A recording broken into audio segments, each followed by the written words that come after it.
welcome to the Peak Collective podcast with myself, Luca. And myself, Shane. Today we are talking no BS, just fitness. Once again. Back at my FitPod, if you just saw our ab one earlier, today we're going to talk two talking points and questions we've had recently.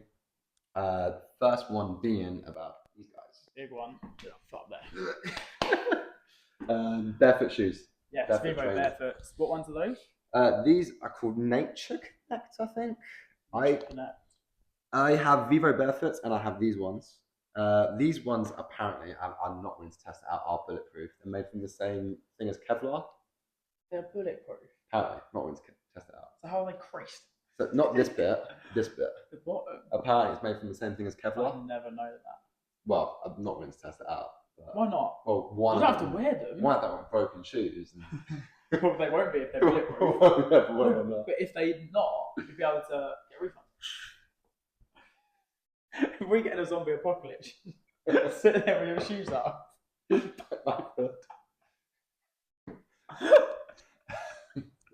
Anyway, barefoot. Yes. Why did I go barefoot? Yeah, why have you gone barefoot? Explain. Because I'm not barefoot. No, I've been experimenting it for a few months now. Main reason, we've said in a few episodes about my hip imbalance, things like that. And as I did more research, I found that the more connected you are with the floor, typically for your feet, the better your strength is going to be in your ankles, your knees, your hips, mobility, etc. And so I just thought, try it out. So I got a pair of Vivo Barefoots, sponsor us if you can, by the way. Shout out Vivo. About a few months ago, and haven't looked that honest. That's why I got another pair to have more as the walk around versus training in. What have I noticed? So before I started this journey, I couldn't even spread my toes. I don't know if you can, but I can't actually do this. I couldn't lift up my big toe. I couldn't move my other toes away from my big toe. My foot was completely just, Now I think it's from when I run trainers, like all my life. I literally lived in vans for like ever. I think running in the one footwear, things like this. And I think a lot of people, if you look at how people squat, I mean, their ankle's rolling out, their ankle's rolling in, the foot's coming out, the foot's coming in. I was one of those people. And I have found since wearing these, doing legs in particular, I'm just so much more grounded. That whole tripod base that we teach when we're squatting, deadlifting, I find I can literally feel my toes digging into the ground. I can feel my heels pressing. When I'm at the bottom range of a squat or a deadlift, I can literally feel everything. So I'm going to be devil's advocate. Talk to me. So in the other regards for myself, I would weightlift in my Romellos, weightlifting shoes, Olympic weightlifting shoes. So they are used at the top level. Yeah.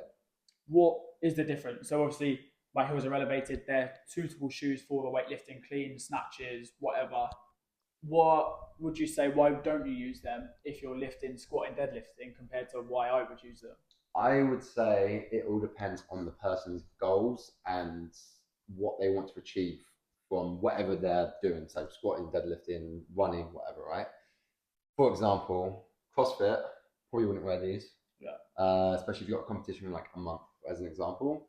The likelihood is it's going to be so painful for the running for certain movement patterns that it's going to be like, why bother? Yeah. I would still say, whilst you're walking, when you're PTing, when you're doing things like that, it's absolutely probably better. You're just going to get stronger feet. In which case, you're probably going to get stronger mobility, which is going to help you with your squats, deadlifts, etc. But I would say when you're squatting, deadlifting, running, doing whatever else, I'd probably still wear the shoes that you're going to wear for training. In my regard, I don't really care about a PB in squats. I don't really care about a PB in deadlifts. For me, it's more just working the muscle how I want to be working, because my main goal was more the fitness side rather than like the CrossFit or getting stronger, things like that, right? So for me, it's more, I want to feel my feet. I want this to get stronger. I want to be less prone to injury, less prone to pain in certain joints. So for the average person that's not really going to be competing in something, that wants to be able to run, wants to be able to walk without pain, this is what I recommend personally. Now, I will put a warning label here. It's very painful the first time you switch, even just walking. So I'd say the first month, I wouldn't even wear these outside. I'd only wear them indoors. Get used to it, because literally your calves, and your soleus will literally start hurting massively, like all the way up the shin, down the Achilles, all the way up the calf, just from the walking element. Then I'd probably start walking outside. Yeah. Then I took it way too far. The running, I was in pain for like a week, and it was all the way up my leg. You're proper selling this. Yeah, but take it slow. Yeah. And the way I think about it is, then I started running in them. When I do wear running shoes, aka the Spartan, it felt like I was flying in air, because then I was so used to being in pain from running barefoot and how hard it is barefoot, that when I went to run in normal running shoes, I was like, this is easy. Yeah. Like my kilometer run was like that. That makes sense. Versus what this takes me in barefoot, because it is much, much harder, and you're running very differently, because normal running shoes kind of promote you to strike with the heel first.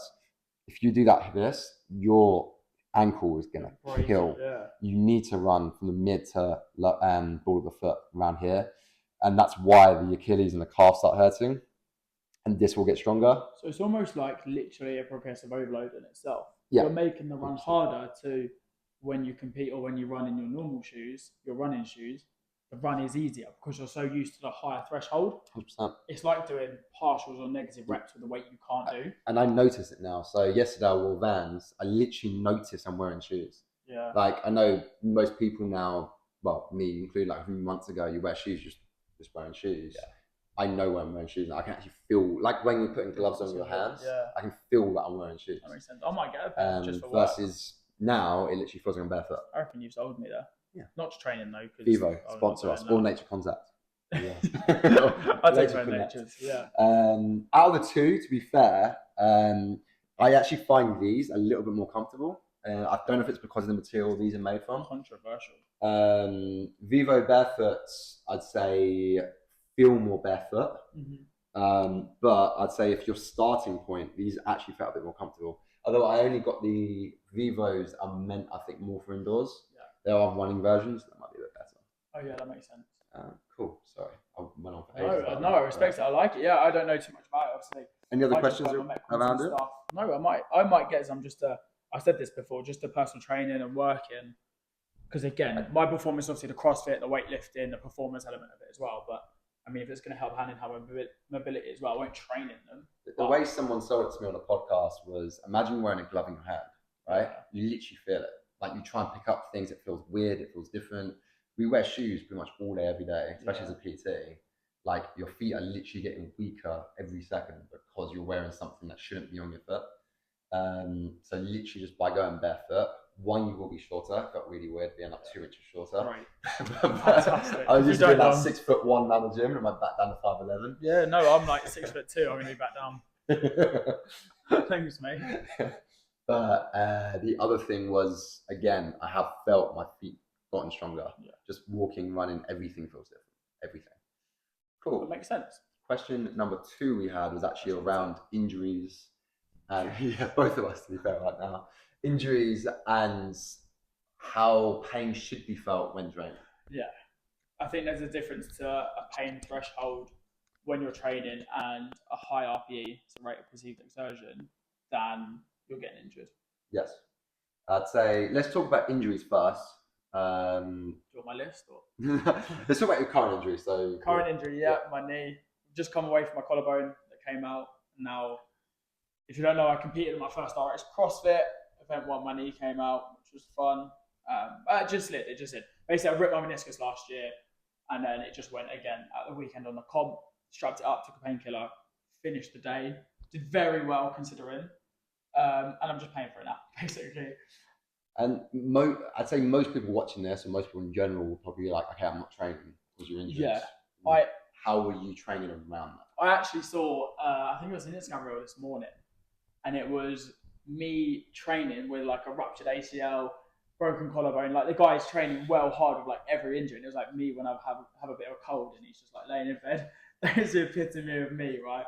I literally, not much has to change. Like it depends on the injury. Like I've had my shoulder, I've had my knees, I've had broken feet, I've had wrists, I've done partially torn a bicep. I've done a lot, man. But like I still train. Like when I did my bicep, I put the hooks on my hand so I could grip, and I was still doing chest. I could do like pull downs. I just don't have to contract my bicep. So I think it's the element of you work around it. So like, I can't full squat now, but I could still use a rowing machine because that's a hinge. I can still ski erg. I can still, when it's back up to full thing, I use inner outer thigh machines. Like a sled. So literally, you just got to focus on taking away the isolation of that joint, still work the muscles around it without aggravating injury, and then work everything away from it. Training with an injury can be a setback. Like I won't get massive quads now. I can't focus on my squats. I can't focus on my weightlifting, but I can focus on accessories. I can get stronger in other elements that will help it in other times. So my high pull is my overhead extension now because obviously I came away from training overhead because my shoulder, but now I can refocus on that. So it's a new focus away from it. So I think whatever body part is injured, you can still train. I don't think there's any excuse that you can't train with it, and I'm living proof of that. I've had literally every injury under the sun, and every single time you'll see me in the gym, I'll be back training. Might be tapered, might be deloaded, but I'm definitely still back in training. I agree. I think, I'm sure you've had clients and just people that like, oh, I'm injured, I can't train now for 3 months, whatever else. It literally ticks me off. I'm like, yes, you can. Yeah, I think you can always train around. Yeah. Always. I mean, obviously, if you're hospitalized, different story. But he's doing flight kicks in the hospital bed. If it's just, you strained something, you pulled something, whatever else. There's so many muscles in the body that there's never something you can't do. No. And I think there's two things as to why I think it's wrong to stop when injured. Number one is mentally, it's not good for me to not train for more than a week. I've got much minor injury than you, but I had a blood test. And they hit my nerve, I think, and it just literally is spending spasms down my wrist. It's not as bad now, but last week put me out. It's still pretty bad though. I couldn't train my upper body at all. I couldn't grip anything. Again, there was stuff I could do. Yeah. Like cables is a godsend for that. Yeah. I can literally just strap things to me and just do things. And legs obviously was fine. And again, it's just mentally, for me, it just helps being able to train. But I'd also say for two is for people that aren't us, that fall out of love with the gym or fall out of rhythm, if you go off for a month or even less than people, like 2 weeks, 3 weeks, it's so hard to get back into the gym. It's so much harder. Than just, okay, I'm injured. I don't know, my wrist. Okay, cool. Let's do your legs. Let's do your abs. Let's do your other arm. Use machines, whatever. Let's do. I'm sure you saw the study that they've done before, where I think it was legs, where someone had an injured leg, training the other leg, still actually kept muscle, and if not actually grew a little bit of muscle in the other leg. You actually get I believe on the study, it's a 20% central nervous system crossover with your muscle when it's connected. So say if I'm training one isolated quad at a time, I get 20% of that transfer into my left leg. So even if it's injured, I might not get the pump or a bigger muscle, but the atrophy is not going to be there, right? It's not going to deteriorate. You're still sending a stimulus. Yeah. 100%. And I think that's more than enough reason as to not stop. 100%. So yeah, I'd say, if it's really bad, maybe give it a few days, a week at most. Yeah, taper it. Be careful with it. Deload it. Don't aggravate the surrounding muscle. Like with my shoulder, I'm not going to start banging out bicep curls and triceps because that's all connected, right? It's the same side, but I could train my other side and hit my legs. Yeah, and that's it. Easy. I'd say the other side of that is then negating injury and what's the right pain. Yeah. I think the number one, and this was a big issue for me when I first started the gym, because I thought I had to overhead press, I had to do deadlifts the conventional way, I had to do these things because that's what you're supposed to do, right? But my big issue with that is if you're doing the form right, you got no reason as to why it's happening, but you're still getting joint pain. You're still getting pain and cracking of joints when you're doing things. Probably not good to keep doing those movements. No. And it took me years to stop myself from doing these things. The moment I stopped and I was like, okay, I can't overhead press with the bar, but I can do dumbbells and I don't get pain. Why just do a dumbbell press? All of a sudden, I got way more growth because now I'm not having to stop third set in and something's hurting. And I think that's a big negation from injury. I hardly get injured, touch wood, from actual training because I literally listen to my body. Oh, that feels weird in that angle. My elbow's hurting, not my actual muscle. Let me do a different variation of the exercise. There's always a different variation. 100%. all of a sudden I'm feeling, let's say for example, my tricep, if I'm doing this, might be hurting my elbow. But if I do this angle, now it's not hurting. Now I feel my tricep. 100%. Now I won't get injured. No, 100%. I think people also, obviously, when you're like a fitness professional like ourselves, you know the exercise library. You can go Zercher, you can go front squat, back squat, you can go dumbbell, goblet, cyclist squats. Like, you kind of know the variations you can work with to get the same stimulus. And it's hard. If you don't know it, you're new, you're a novice, it's hard to understand that. But I think YouTube it, Google it, EM us if you need to, bang on Instagram, whatever you need. Just be like, I can't barbell back squat because it hurts X, Y, Z. Well, it could be form, but if you know it's pinpoint or you've checked with someone, change it. Use a dumbbell goblet, use cyclist, use a machine, use a leg press, see how you get on with that. Maybe it's also an imbalance somewhere, like you said, and you'll find that out by testing in other ways. Don't just stick to it and deteriorate it yourself, because it will make it worse in the long run. Yeah, and that's the trouble I always had, is I have an imbalance, and I kept training through that imbalance. I made the imbalance worse. So I was getting stronger in that imbalance. You get stronger on one side, right? You go lopsided with it. And then that's when injuries started happening, right? And I think, listen to your body. That's why one program can't fit all. You might have a skeleton program, a full body skeleton program, but then I custom that to you. So again, if back squats are hurting you, try front squats. If front squats are hurting you, try this. Don't just do it because everyone tells you to do it. Try it. If form's correct, everything's do it. Just change it. That's all it is. And I'd say the last thing regarding that, obviously, there's the joint side of things, but obviously making sure you're going through the full range of motion. If you're getting pain in your low back and then you're doing squats, but you're doing half squats, it might just be with putting too much tension in that low back, and you're putting too much weight that you can't actually handle. Reduce the weight, learn how to do a full range of motion, you probably get less injured as well. Take your ego aside from it. 100%. And that's another big one, especially with males, is the ego. I'd say that the difference out of the clients, when I have female and male, is the male always wants to lift more weight because he sees that the other male's lifting loads more weight. And everyone goes through it. And I think just listen to your body, train properly, you won't get injured. And if you do get injured, still train properly, and just ways around it. 100%. Anything you want to add to that? No, I think what you said earlier about it's harder to stop and restart than to carry on, even through an injury, right? Like, it's kind of the same, like you train when you're on holiday. I'm not going to get any better, but I'm going to maintain, so it's easier for when I get back. I even get it with some clients sometimes if they're sick. They're sick for a few weeks, and then they text me they don't want to go anymore because they've had a few weeks off. And it's, yes, if I've had a really bad cold through the first day or two, I'm not going to train, but I'm going to try and train. 100%. Even if it's 50% just something, even if I'm just doing some press ups, bodyweight squats, and a wall sit or something, like proper taper and deload that session, but you are moving, you're giving your body a stimulus. It is better than sitting in bed doing absolutely nothing. And very often, as long as I've deloaded it, I actually feel better for it as well. Yeah, because you're still moving, right? Your body will thank you for it in the long run, especially. Cool. Like, comment, subscribe.